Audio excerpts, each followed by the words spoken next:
သင်ဟာ toxic relationship ထဲမှာပိတ်မိနေလို့ခံစားနေရပြီလားဒါဆိုရင်တော့ဒီဗီဒီယိုလေးကသင်အတွက်ပါ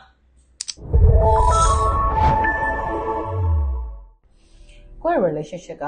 ကိုယ့်ရဲ့စိတ်ကိုတိတိကျကျနာကျင်စေပြီးတော့ကိုယ့်ရဲ့တန်ဖိုးဆိုတာကိုဘာလဲဆိုတာတော့မှမသိတော့ဘူးဆိုတဲ့အခြေအနေမျိုးတွေမှာရောက်နေပြီဆိုလို့ရှိရင်တော့သင်ဟာ toxic relationship ထဲမှာပိတ်မိနေတာပဲဖြစ်ပါတယ်toxic relationship ထဲမှာပိတ်မိနေပြီးတော့ရုံးမထွက်နိုင်တာဒီအချက်တွေကြောင့်ပဲဖြစ်ပါတယ်။သင်စီမှာ trauma ဘုံနဲ့ရှိနေလို့သင်ရဲ့ partner သို့မဟုတ် boyfriend ကသင်ကိုနာကျင်မှုတွေပေးလိုက်ချစ်ချင်းမြတ်တာတွေပေးလိုက်လက်လက်စီလုံနေရဆိုတဲ့အခြေအနေမျိုးမှာဆိုလို့ရှိရင်သင်ဟာချစ်ချင်းမြတ်တာကို reward တစ်ခုအနေနဲ့မှားယွင်းပြီးတော့မှတ်ယူသွားလိမ့်ရှိပါတယ်။ဆိုတော့နာကျင်မှုတွေပြီးရင်ပျော်စရာတွေရောက်လာလိမ့်မယ်လို့ထင်အောင်ထင်မှာဖြစ်နေလို့ရှိပါတယ်။ဒါကြောင့်မို့လို့ဒီ relationship တွေကနေရုံမထွက်နိုင်ဘဲနဲ့တဝဲလက်လက်ဖြစ်နေတာမျိုးပဲဖြစ်ပါတယ်။နံပါတ်1အနေနဲ့တစ်ချိန်ချင်းကြရင်သူကပြင်သွားမလားဆိုတော့ညှော်လင့်ချက်ရှိနေတာကြောင့်လည်းဒီ relationship ကနေရုံမထွက်နိုင်တာမျိုးဖြစ်တတ်ပါတယ်။နံပါတ်3အနေနဲ့ဆိုလို့ရှိရင်တော့တယောက်တည်းဖြစ်သွားမှာကြောက်တဲ့စိတ်သူမရှိရင်ငါအဆင်မပြေတော့ဘူး။အဲ့တော့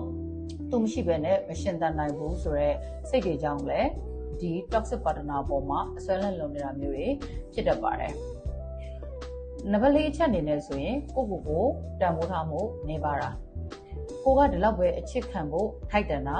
သူချစ်ပေးတာငါအတွက်ကိုတော်တော်ကြီးများနေပြီ။ငါကဒီလောက်ဆိုရင်တော့လုံလောက်ပါပြီဆိုတော့ခံစားချက်မျိုးတွေရှိနေတာမျိုးကြောင့်လည်းဖြစ်ပါတယ်။နံပါတ်5အချက်အနေနဲ့ဆိုလို့ရှိရင်တော့ကိုယ့်ရဲ့ partner သို့မဟုတ်ကိုယ့်ရဲ့ boyfriend သို့မဟုတ် girlfriend ပေါ့နော်သူတို့တွေနေပြီးတော့ကိုယ့်ပေါ်မှာgaslighting တွေလုပ်နေတာ emotional manipulate လုပ်နေတာခံနေရတဲ့မျိုးဆိုလို့ရှိရင်လည်းကျမတို့ကဒီ toxic relationship တွေကနေပြီးတော့ရုံမထွက်နိုင်ဘူးဖြစ်တတ်ပါတယ်ဆိုတော့ဒီ toxic relationship တွေထဲမှာပိတ်မိနေတယ်ရုံမထွက်နိုင်ဘူးဆိုတာကတင်ညလို့မဟုတ်ပါဘူးသင်စီမှာhealing မလုပ်ရသေးတဲ့ childhood trauma တွေစိတ်ပိုင်းဆိုင်ရာမလုံခြုံမှုတွေရှိနေလို့ပဲဖြစ်ပါတယ်ဆိုတော့သင်ကိုယ်တိုင်ကဒီ toxic relationship တွေမှာပိတ်မိနေတယ်လို့ယူဆပြီးဆိုလို့ရှိရင်တော့ရုံထွက်ခြင်းသိရှိဖို့ပဲလိုအပ်ပါတယ်